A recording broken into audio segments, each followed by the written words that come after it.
ಎಲ್ಲರಿಗೂ ಒಂದು ಕುತೂಹಲ ಇರುವಂತದ್ದು, ನಿಮ್ದು ಲವ್ ಮ್ಯಾರೇಜಾ ಅಥವಾ ಅರೇಂಜ್ ಮ್ಯಾರೇಜಾ ಅಂತ. ಪರಿಚಯ ಹೇಗಾಯ್ತು ಅದು ಹೇಳಿ. ಸೊ ಈ ಕ್ವೆಶ್ಚನ್ ನಮ್ಮನ್ನ 1000 ಜನ ಕೇಳಿ ನಾವು ಫುಲ್ ಆನ್ಸರ್ ಮಾಡಿ ಸ್ಪೆಷಲಿಸ್ಟ್ ಆಗ್ಬಿಟ್ಟಿದೀವಿ. ನೀವು ಆನ್ಸರ್ ಮಾಡ್ತೀರಾ?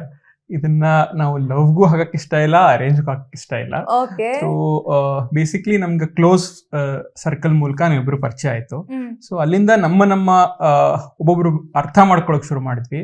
ಸೊ ಯಾವ ಪಾಯಿಂಟ್ ಆಫ್ ಟೈಮ್ ಅಲ್ಲಿ ನಮ್ಮಿಬ್ರಿಗೆ ಏನ್ ಅರ್ಥ ಆಯ್ತು ಅಂದ್ರೆ we are made for each other ಅನ್ನೋದು ಏನ್ ಅರ್ಥ ಆಯ್ತು.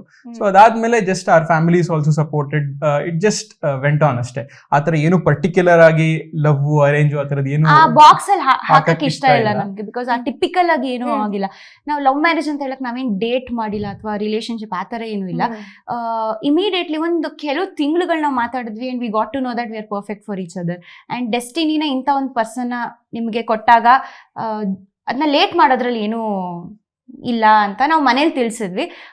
ಮನೇಲೆಲ್ಲ ತಿಳಿಸಿದ್ಮೇಲೆ ನಿಮ್ಗೆ ಗೊತ್ತಲ್ಲ, ಎಲ್ಲ ಫಾಸ್ಟ್ ಫಾರ್ವರ್ಡ್ ಮೋಡಲ್ ಆಗುತ್ತೆ. ಅವ್ರು ಯಾವ ಎಂಗೇಜ್ಮೆಂಟ್ ಫಾಸ್ಟ್ ಅವರು ಎಂಗೇಜ್ಮೆಂಟ್ ಆಗ್ಬೇಕು, ಮದ್ವೆ ಆಗ್ಬೇಕು ಅಂತ. ಮತ್ತೆ ಸಾಕಷ್ಟು ಜನ ಹಿರಿಯರೆಲ್ಲ ಮದ್ವೆ ಎಲ್ಲ ನೋಡೋ ಆಸೆಯಲ್ಲಿದ್ರು, ಕುತೂಹಲದಲ್ಲಿದ್ರು. ಸೊ ನಮಗೂ ಡಿಲೇ ಮಾಡೋದು ಸರಿ ಅನ್ಸ್ಲಿಲ್ಲ.